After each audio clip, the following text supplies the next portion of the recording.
Jemaat yang dikasihi Tuhan Yesus Kristus, Salam, selamat pagi. Pemberita firman dan pelayan yang bertugas menyambut dengan sukacita kehadiran saudara-saudari untuk beribadah di hari Minggu ke-18 sesudah Pesta Kosta. Kiranya kesetiaan kita beribadah kepada Tuhan merupakan ungkapan syukur nyata dan menjadi persembahan yang hidup, yang kudus, dan yang berkenan di hadirat Allah. Pemberita firman dalam ibadah ini adalah Pendeta Nyonya Pascaina Riserul Surikat. Marilah kita mengambil saat teduh sejenak. Jemaat dipersilakan berdiri untuk menyambut firman Tuhan yang hadir di tengah-tengah persekutuan kita.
Jemaat, mari kita menghadap Allah dengan penuh sukacita.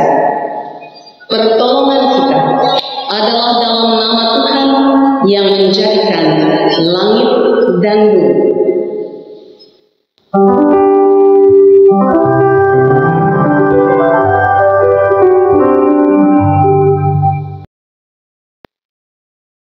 Tetapi penghibur, yaitu Roh Kudus yang akan diutus oleh Bapa dalam nama, Dialah yang akan mengajarkan segala sesuatu kepadamu dan akan mengingatkan kamu akan semua yang telah kukatakan kepadamu. Yohanes 14 ayat 26. Terimalah salam, kasih karunia dan damai sejahtera dari Allah Bapa kita dan dari Tuhan Yesus Kristus menyertai kamu.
Pengakuan dosa dengan rasa sesal dan malu dan dengan kerendahan hati, marilah mengaku akan dosa-dosa kita.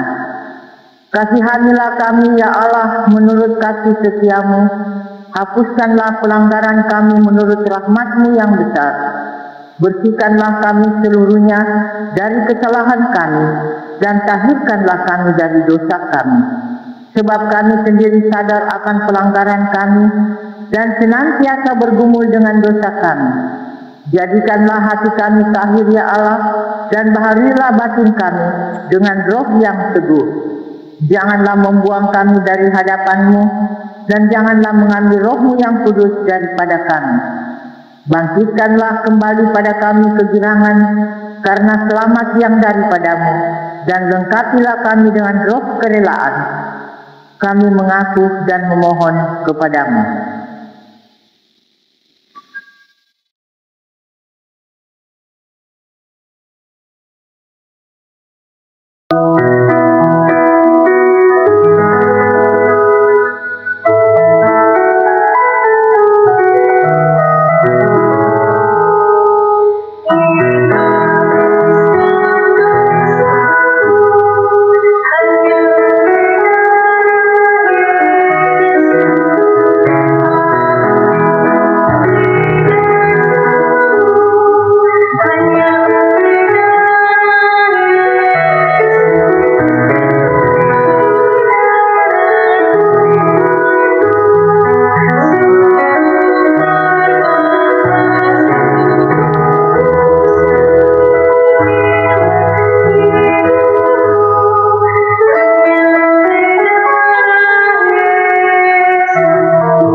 Kepada semua orang yang telah mengaku dosa dan bertobat, disampaikan berita anugerah pengampunan seperti yang dituliskan dalam Kisah Para Rasul 3 ayat 19 yang menyatakan, karena itu sadarlah dan bertobatlah supaya dosamu dihapuskan.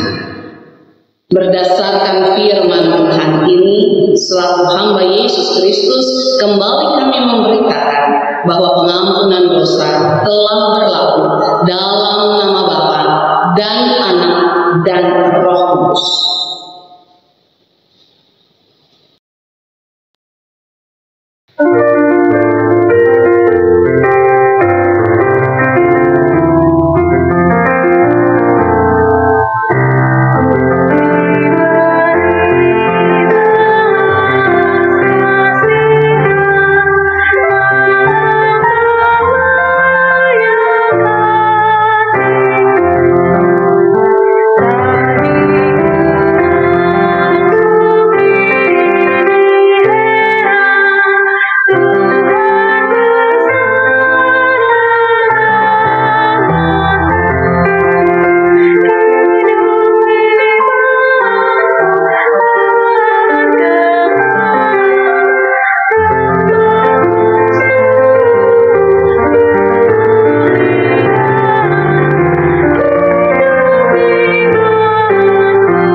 Jemaat Tuhan, mari kita berdiri bersama-sama untuk mendengarkan perintah hidup baru sebagaimana yang dituliskan dalam 1 Korintus pasal 12 ayatnya yang keempat sampai dengan ayatnya yang ke-11. 1 Korintus 12 ayatnya yang keempat sampai dengan ayatnya yang ke-11. Firman Tuhan, ada rupa-rupa karunia, tetapi satu roh. Dan ada rupa-rupa pelayanan, tetapi satu Tuhan. Dan ada berbagai-bagai perbuatan ajaib, tetapi Allah adalah satu yang mengerjakan semuanya dalam semua orang.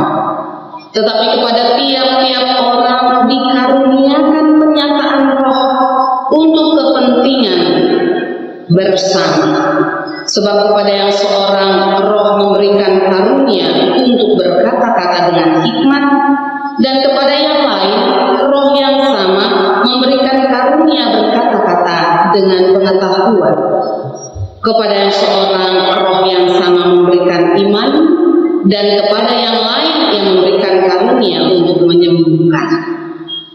Kepada yang seorang Roh memberikan kuasa untuk mengadakan mujizat, dan kepada yang lain Ia memberikan karunia untuk bernubuat, dan kepada yang lain lagi Ia memberikan karunia untuk membedakan bermacam-macam roh. Kepada yang seorang Ia memberikan karunia untuk berkata-kata dengan bahasa roh, dan kepada yang lain Ia memberikan karunia untuk menafsirkan bahasa roh itu. Tetapi semuanya ini dikerjakan oleh Roh yang satu dan yang sama, yang memberikan karunia kepada tiap-tiap orang secara khusus seperti yang dikehendaki. Demikianlah perintah hidup baru. Roh Kudus menolong kita mewujudkan kemuliaan Allah dalam seluruh hidup dan kesaksian kita di dunia.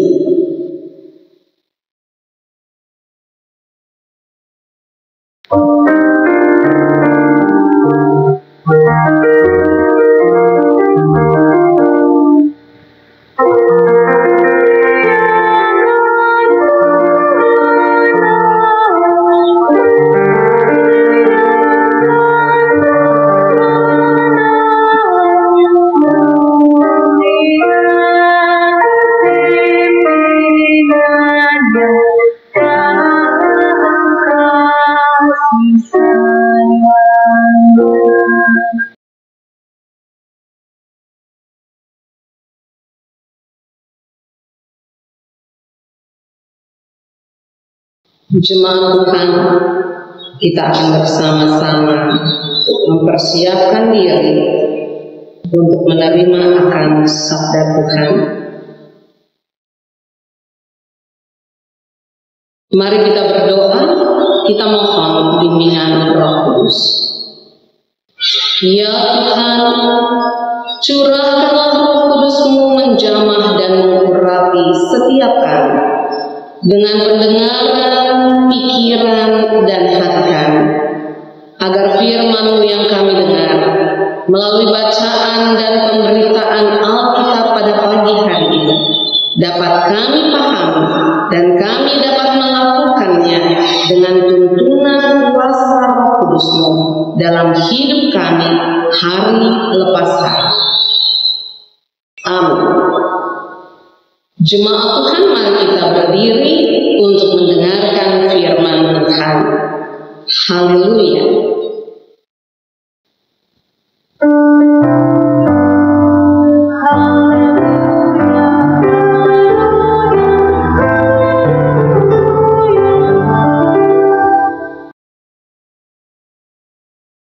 Pembacaan Alkitab hari ini yang terambil dari Kisah Para Rasul pasal 19, ayatnya yang pertama hingga yang ke-12. Kisah Para Rasul 19, ayat pertama hingga 12 yang menyatakan, Paulus di Efesus. Ketika Apolos masih di Korintus, Paulus sudah menjelajah daerah-daerah pedalaman dan tiba di Efesus. Di situ didapatinya beberapa orang murid. Katanya kepada mereka, sudahkah kamu menerima Roh Kudus ketika kamu menjadi percaya?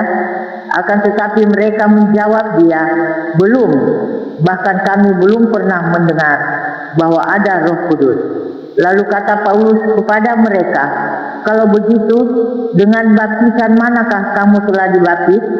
Jawab mereka, dengan baptisan Yohanes. Kata Paulus, baptisan Yohanes adalah pembaptisan orang yang telah bertobat. Dan ia berkata kepada orang banyak bahwa mereka harus percaya kepada dia yang datang kemudian daripadanya, yaitu Yesus. Ketika mereka mendengar hal itu, mereka memberi diri mereka dibaptis dalam nama Tuhan Yesus. Dan ketika Paulus menumpangkan tangan di atas mereka, turunlah Roh Kudus ke atas mereka, dan mulailah mereka berkata-kata dalam bahasa roh dan bernubuat. Jumlah mereka adalah kira-kira 12 orang.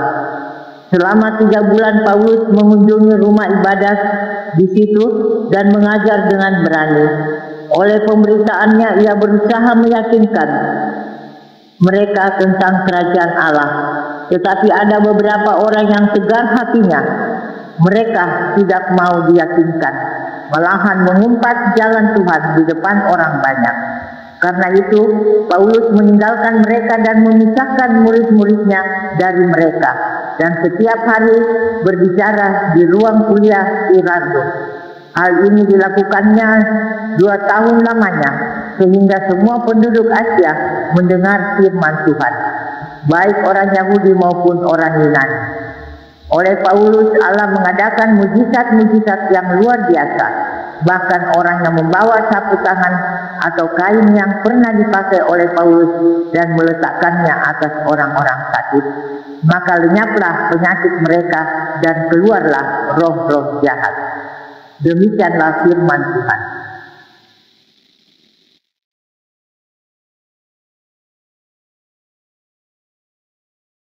Hendaklah sabda Kristus dengan segala kekayaannya menetap di antara kamu, dan ucaplah syukur kepada Allah.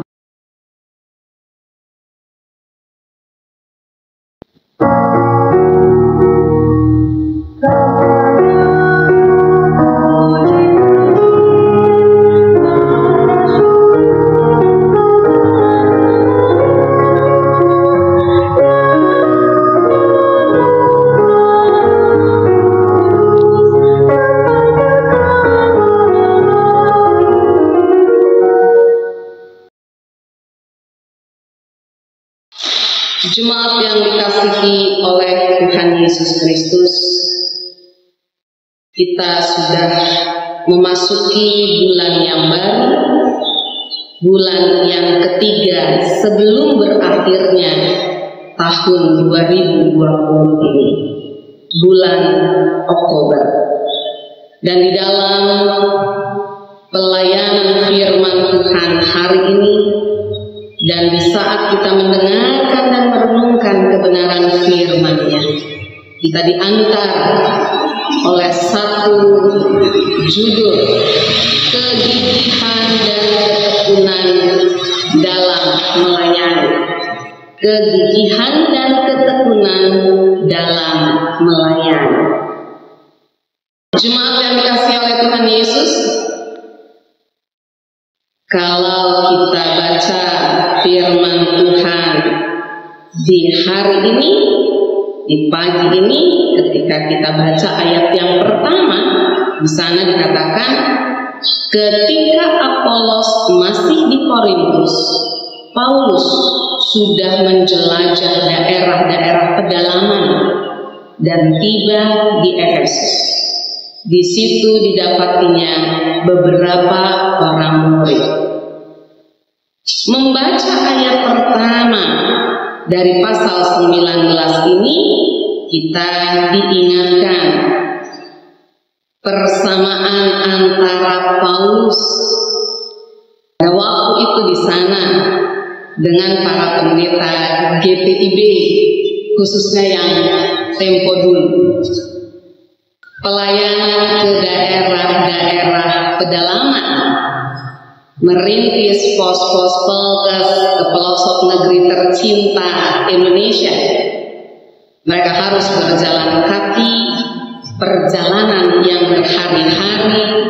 Ada yang naik perahu melewati arus sungai yang deras, juga amat berbahaya. Tapi juga ada yang berjalan dalam perjalanan panjang berhari-hari, untuk kemudian baru dapat pulang setelah sekian minggu, bahkan sekian bulan lamanya, untuk kumpul bersama-sama dengan keluarga tercinta. Lebih dari sekedar perjalanan berat dan proses yang hebat dari pelayanan yang harus dijalani, kita dapat melihat kegigihan dan ketekunan serta beratnya pergumulan pelayanan mereka, yang berbuahkan hasil karya Roh Kudus, di mana banyak sekali orang menjadi percaya, sehingga gereja dapat berdiri di pos-pos pelayanan seperti yang mungkin kita ketahui. Jemaat Tuhan, dari ayat 2 sampai dengan 7 yang kita baca, kita dapat melihat peranan Roh Kudus amat kuat, sehingga Paulus dapat menanyakan, sudahkah kamu menerima Roh Kudus? Dan umat pada waktu itu menjawab, belum. Bahkan kami belum pernah mendengar bahwa ada Roh Kudus. Itu pertanyaan pertama. Lalu kemudian muncul pertanyaan Paulus selanjutnya. Kalau begitu, dengan baptisan manakah kamu telah dibaptis? Maka mereka menjawab, dengan baptisan Yohanes. Di Efesus, Paulus menemukan ada beberapa murid Yohanes yang telah menerima baptisan pertobatan melalui jalan pengakuan dosa dan penyesalan yang dalam. Namun demikian, mereka belum mengetahui Yesus Kristus yang mencurahkan kuasa Roh Kudus. Paulus memberikan pengajaran kepada para murid bahwa baptisan Yohanes belum cukup. Sebab manusia perlu mengenal Tuhan Yesus Kristus, menerima Roh Kudus. Itu amat penting. Sebuah penyesalan atau pengakuan dosa juga pertobatan dapat dilakukan oleh semua manusia. Namun demikian, pengenalan akan Kristus sebagai juru selamat dan penebus merupakan anugerah yang mesti juga diketahui oleh semua orang. Tanpa pengenalan tentang Yesus dan menerima Roh Kudus, maka berbagai usaha yang dilakukan manusia akan menjadi sia-sia. Itulah sebabnya Yohanes Pembaptis memperkenalkan dan menunjuk pada Yesus yang akan membaptis dengan Roh Kudus. Ia menyampaikan agar semua orang percaya kepada Yesus menerima Roh Kudus yang akan memimpin serta memperbaharui hidup manusia. Itulah yang mau dikatakan oleh Paulus. Sehingga kita dapat lihat dalam ayat yang kelima, setelah menerima pengajaran yang disampaikan oleh Paulus, para murid waktu itu di sana akhirnya mengetahui bahwa ada baptisan dalam nama Tuhan Yesus dan ada pencurahan Roh Kudus. Setelah mendengarkan pengajaran Paulus ini, para murid itu dibaptis sesuai dengan rumusan yang telah ditetapkan oleh Tuhan Yesus sendiri dalam nama Bapa dan Anak dan Roh Kudus. Jadi baptisan yang diterima oleh para murid bukanlah merupakan pembaptisan kembali atau baptisan ulang, bukan. Itu adalah pembaptisan yang sesuai dengan rumusan yang telah ditetapkan oleh Tuhan Yesus sendiri. Dan apa yang disebutkan sebagai baptisan yang dilakukan oleh Yohanes Pembaptis itu hanya membawa seseorang kembali ke jalan Tuhan setelah pertobatan dan pengampunan yang dialaminya. Kita lalu sekarang melihat ayat 6 dan ayat yang ke-7. Ketika Paulus menumpangkan tangan di atas mereka, turunlah kuasa Roh Kudus ke atas mereka, dan mulailah mereka berkata-kata dalam bahasa roh. Mereka bernubuat, dan jumlah mereka adalah kira-kira 12 orang. Jumlah para murid yang telah menerima baptisan disebutkan 12. Itu sama seperti jumlah murid Tuhan Yesus, bukan? Dan hal ini menampakkan bahwa 12 murid ini pun akan melanjutkan tugas pekabaran Injil ke segala tempat nanti. Jemaat Tuhan, kalau kita lihat ayat 8, selama 3 bulan Paulus mengunjungi rumah ibadat di situ dan mengajar dengan berani. Oleh pemberitaannya ia berusaha meyakinkan mereka tentang kerajaan Allah. Ini adalah tindakan Paulus setelah dia membaptis 12 murid yang kini sudah percaya kepada Tuhan Yesus. Dan Paulus melakukan perkunjungan ke rumah ibadah, mengajar dengan berani, dan Paulus berusaha meyakinkan mereka tentang kerajaan Allah. Lalu kita bisa lihat ayat yang ke-19, ayat yang ke-9 maksud saya, ada beberapa orang yang tegar hatinya. Jadi ada orang-orang yang ketika firman Tuhan disampaikan lalu melanjut dengan ucapan syukur dan mengikut. Tetapi ternyata ada juga seperti yang dikatakan ayat 9. Ada beberapa orang yang tegar hatinya. Mereka tidak mau diyakinkan, malahan mengumpat jalan Tuhan. Jalan Tuhan adalah kelompok orang yang telah menjadi pengikut Kristus. Mereka mengumpat kelompok orang yang disebut sebagai jalan Tuhan ini di depan orang banyak. Lalu apa yang Paulus lakukan? Dikatakan, karena itu Paulus meninggalkan mereka dan memisahkan murid-muridnya dari mereka, dan setiap hari berbicara di ruang kuliah Tiranus. Hal ini dilakukannya 2 tahun lamanya, sehingga semua penduduk Asia mendengarkan firman Tuhan, baik orang Yahudi maupun orang Yunani. Paulus mengajar selama 2 tahun di Efesus dengan berbagai atau beberapa rangkaian kegiatan. Dan penduduk Asia pada waktu itu mendengarkan firman Tuhan dengan baik. Lalu kita lihat ayat 11 dan ayat 12, ayat terakhir dari perikop bacaan kita. Oleh Paulus, Allah mengadakan mujizat-mujizat yang luar biasa. Bahkan orang membawa sarung tangan atau kain yang pernah dipakai oleh Paulus dan meletakkannya atas orang-orang sakit, maka lenyaplah penyakit mereka, keluarlah roh-roh jahat. Mujizat-mujizat yang terjadi luar biasa. Dan ini terjadi karena kuasa Roh Kudus yang luar biasa itu. Dan Roh Kudus bekerja melalui perantaraan Paulus. Mujizat yang terjadi dengan menggunakan nama Tuhan Yesus melalui benda-benda milik Paulus menyatakan hal-hal yang luar biasa.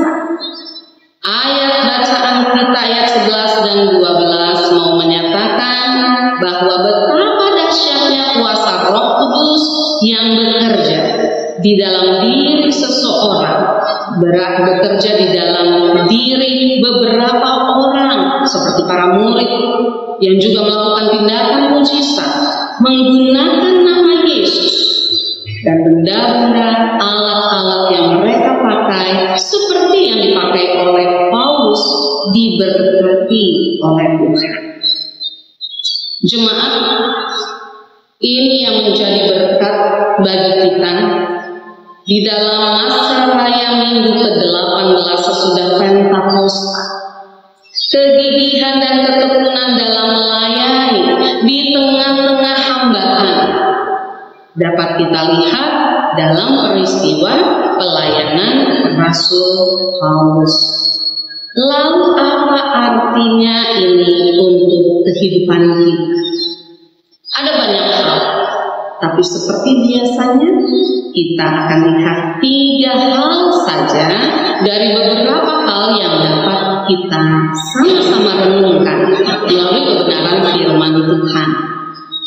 Hal yang pertama dari apa yang disampaikan melalui Kisah Rasul 19 ayat 1 sampai 12 ini. Hal yang pertama itu adalah kegigihan dan ketekunan Paulus dalam melayani. Ini penting menjadi pembelajaran bagi kita. Dikatakan bahwa kegigihan dan ketekunan Paulus dalam melayani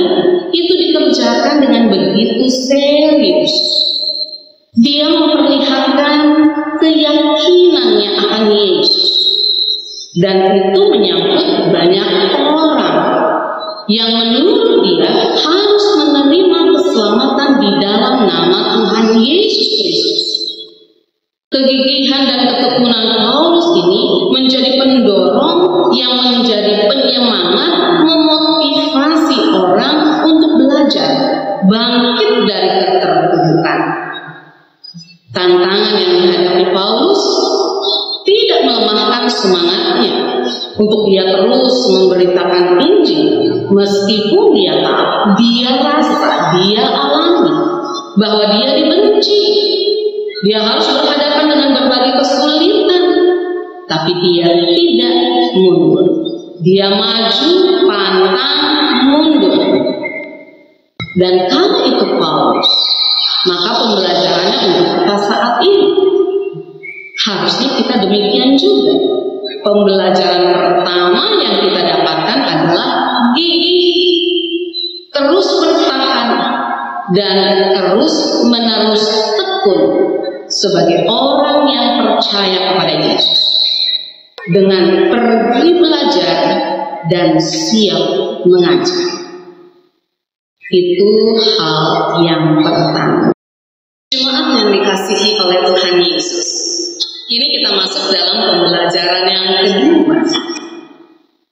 Dalam pelayanan yang sedang dilakukan saat ini pun, orang percaya tidak jarang diperhadapkan dengan tantangan kebencian dari orang-orang di sekeliling.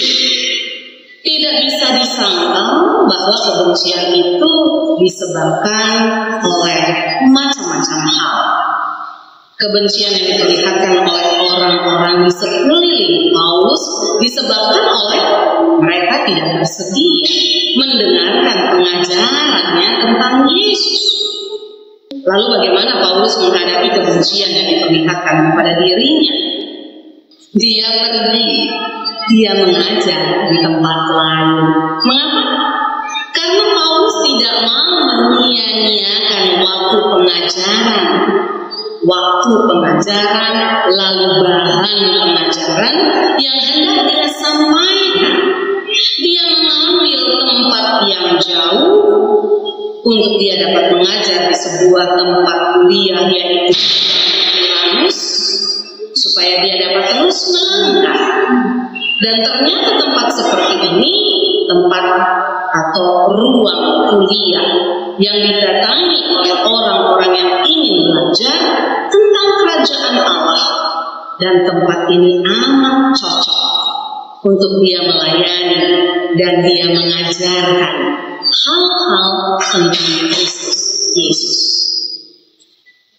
Tindakan Paulus ini menunjukkan bahwa dirinya sangat memahami prasyarat dari seseorang yang mau belajar.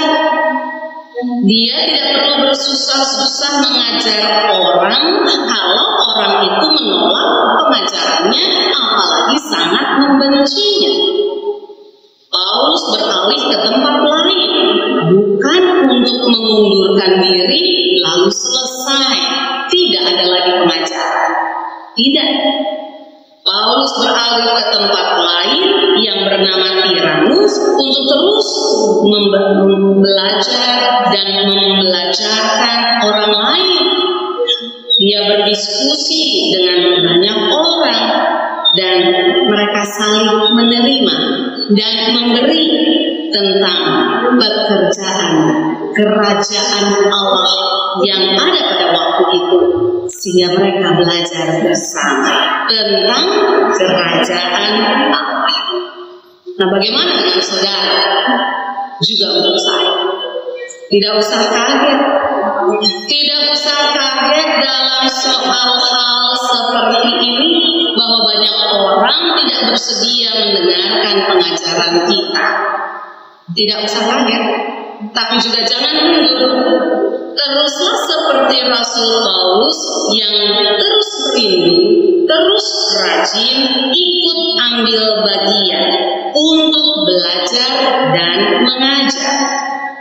Dalam hal ini, saudara dapat kesempatan untuk terus melayani dengan saudara terus belajar tentang siapa Yesus, Yesus mau? Apa dalam diri Yesus yang harus dibagi untuk orang banyak boleh menerima tentang diri Yesus, untuk kemudian mereka mengenal Yesus? Itu menjadi pokok pelayanan kita. Karena itu jangan heran kalau saudara, Tuhan mau pakai saudara untuk jadi alat memperkenalkan Dia kepada banyak orang. Tutup di sini, ada di tempat lain, tapi belajar itu terus untuk kemudian mengajarkan banyak. Hal ketiga terakhir, ketika kita berhadapan dengan orang-orang yang membenci, tidak pernah berhenti menghasut, maka saudara dan saya harus terus mengenal dan percaya peran serta kuasa Roh Kudus. Bila kita tidak mengandalkan kuasa Roh Kudus di dalam pelayanan yang kita kerjakan sehari-hari, maka kita dapat frustrasi, kita pasti akan putus asa. Kegigihan dan ketekunan saudara untuk terus melayani Tuhan tidak berasal dari kekuatan diri sendiri, tapi kuasa Roh Kudus itu yang akan terus-menerus berobar-obar dalam diri kita, lalu membuat kita mampu menghadapi berbagai tantangan, menghadapi dan menjawab berbagai macam pergumulan. Kerajaan Allah akan terus kita beritakan kepada semua orang dengan ketekunan dan kegigihan iman kita. Itu karya Roh Kudus. Kita percaya kuasa Roh Kudus yang telah memampukan, yang telah menguatkan, dan yang akan terus berjuang bersama-sama kita untuk menghadirkan damai sejahtera Tuhan bagi seluruh makhluk ciptaan. Karena itu, bersiap-siap, teruslah bersedia untuk gigih dan tekun melayani. Bersiap-siap, bersedia untuk memberitakan Injil agar bagaimana orang dapat mengenal Yesus melalui saudara dan juga saya. Selamat untuk mengajarkan Yesus, karena kita mengenal dan mengalami Yesus dalam kehidupan kita. Gigih dan tekunlah dalam melayani, maka saudara dan saya akan mengalami perbuatan-perbuatan besar yang Tuhan lakukan, lebih dari yang dapat kita bayangkan dalam ketakutan dan ketakutan. Mari kita ambil bagian di dalam pelayanan memberitakan tentang Yesus. Seperti Paulus, kita pun akan dibuat berhasil oleh Roh Kudus. Kemuliaan bagi nama kita. Amin.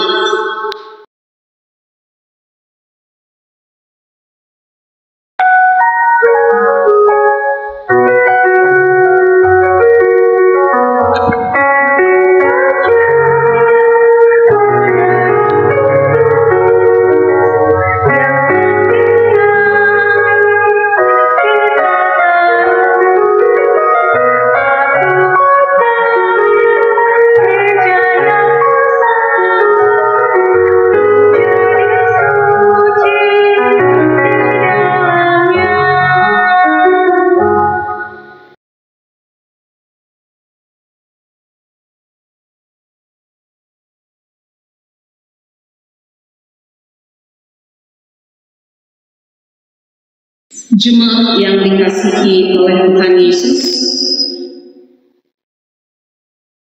bersama-sama kita akan mengikrarkan pengakuan iman rasuli. Dengan hati dan mulut kita berucap, mari kita semua berdiri. Pengakuan iman rasuli demikian.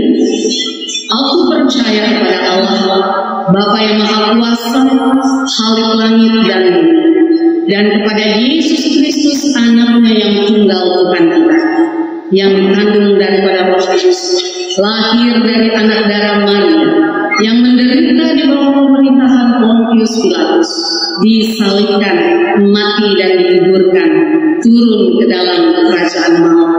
Pada hari yang ketiga, bangkit pula dari antara orang mati, naik ke surga, duduk di sebelah kanan Allah Bapa yang Maha Kuasa, dan yang akan datang dari sana untuk menghakimi orang yang hidup dan yang mati. Aku percaya kepada Roh Kudus, gereja yang kudus dan imam, persekutuan orang kudus, pengampunan dosa, kebangkitan dan hidup yang kekal. Jemaat dipersilakan kembali. Kita masuk di dalam syafaat dan syukur kita di hadapan Tuhan. Kita berdoa. Bapa Surgawi, di dalam nama Tuhan Yesus Kristus, kami sungguh bersyukur ketika Tuhan izinkan pagi hari ini di awal Oktober yang Engkau izinkan kami ada di dalamnya. Kami masuk dalam persekutuan dengan Engkau Tuhan, dalam persekutuan orang-orang percaya. Kami mengucap syukur. Kami juga mohon belas kasih sayang Tuhan untuk menolong, memberkati setiap umat Tuhan di seluruh Indonesia, bahkan di seluruh bumi ini. Kami mau bersyafaat. Tuhan berkati perkembangan gereja Tuhan, pekabaran Injil Tuhan di mana-mana tempat. Berkatilah ya Tuhan.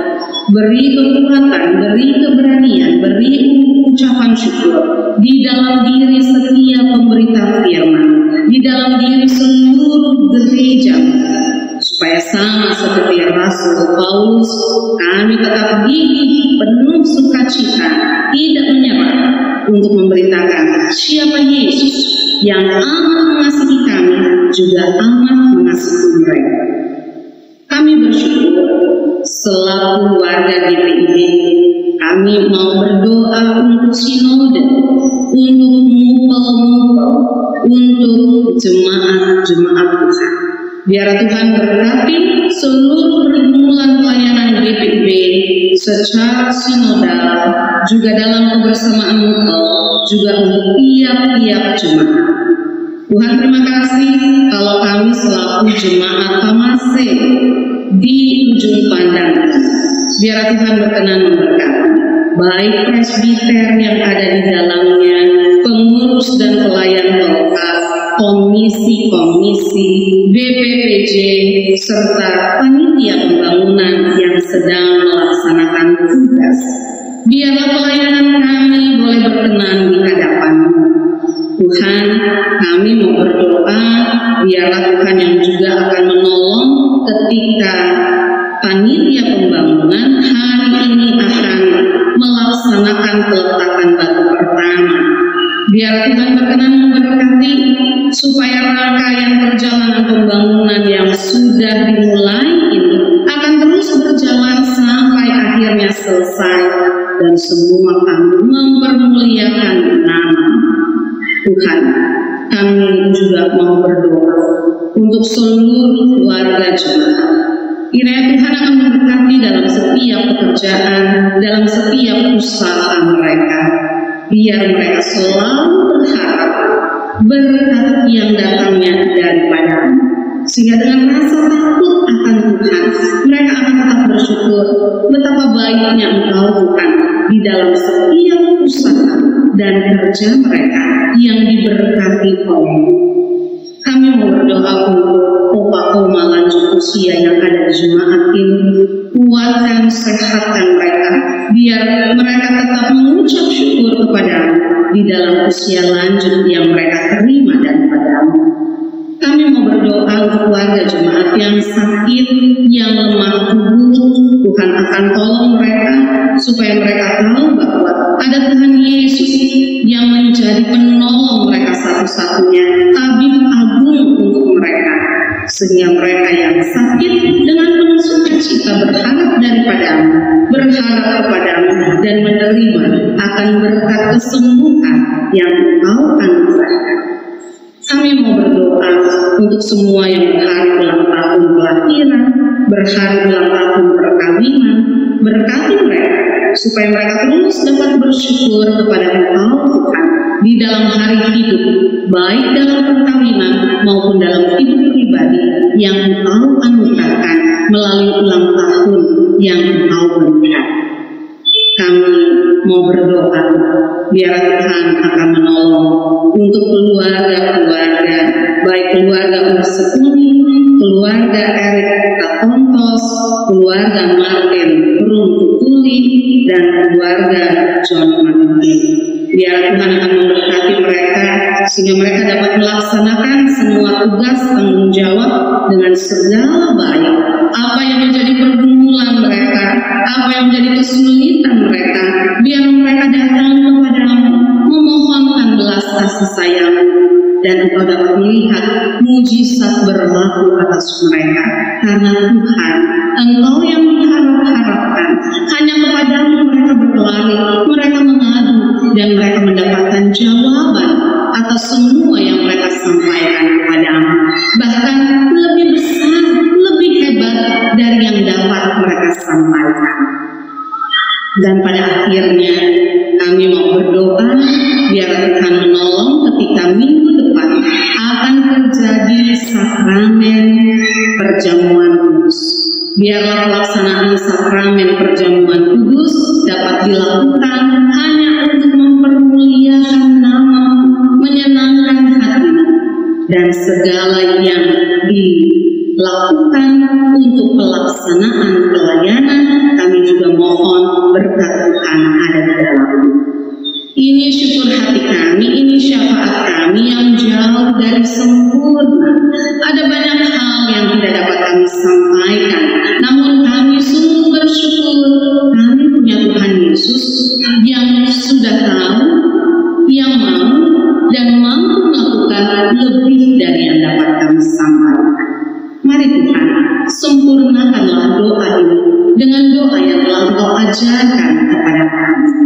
Bapa kami yang ada di surga, dikuduskanlah nama-Mu, datanglah kerajaan-Mu, jadilah kehendak-Mu di bumi seperti di surga. Berilah kami pada hari ini makanan kami yang secukupnya, dan ampunilah akan kesalahan kami, seperti kami juga mengampuni orang yang bersalah kepada kami. Dan janganlah membawa kami ke dalam pencobaan, tetapi lepaskanlah kami daripada yang jahat.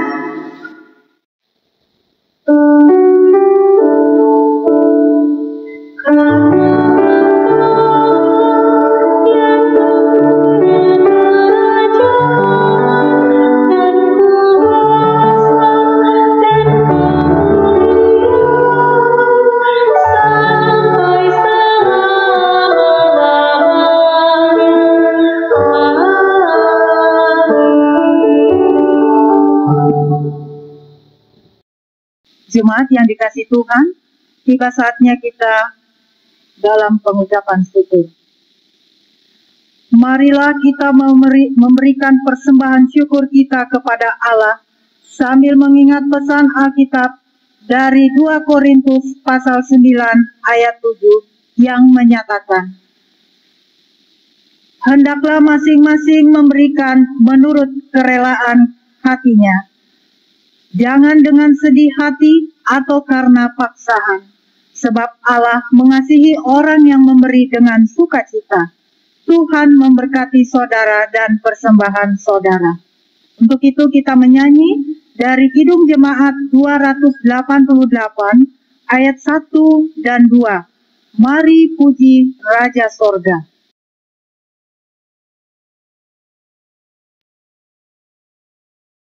Thank you.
Jemaat yang dikasihi Tuhan Yesus Kristus, mari kita berdiri untuk menyerahkan persembahan ini kepada Tuhan dalam doa syukur. Ya Tuhan, terimalah persembahan syukur kami, yaitu umat yang telah Engkau selamatkan. Jadikanlah persembahan syukur kami ini sebagai berkat bagi pelayanan kasih dan bagi pembangunan tubuh Kristus.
Jemaat yang dikasih Tuhan, Shalom, selamat pagi, dan selamat hari Minggu.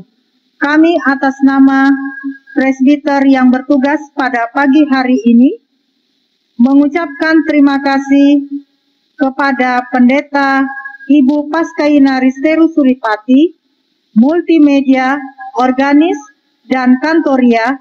Terima kasih atas pelayanannya, kiranya Tuhan Yesus memberkati.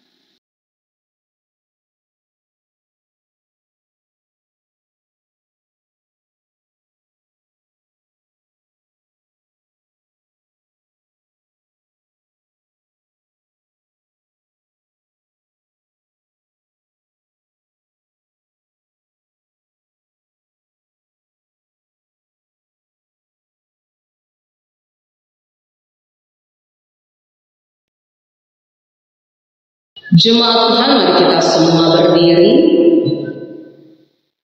Pergilah, beritakanlah Injil melalui hidup dan kerjamu sehari-hari, berdasarkan firman Tuhan yang telah kamu dengar.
Arahkanlah hatimu kepada Yesus Tuhan dan terimalah berkat daripadanya. Jemaat Tuhan diundang untuk berdiri. Kasih karunia Tuhan Yesus Kristus dan kasih Allah dan persekutuan Roh Kudus menyertai kamu sekalian dari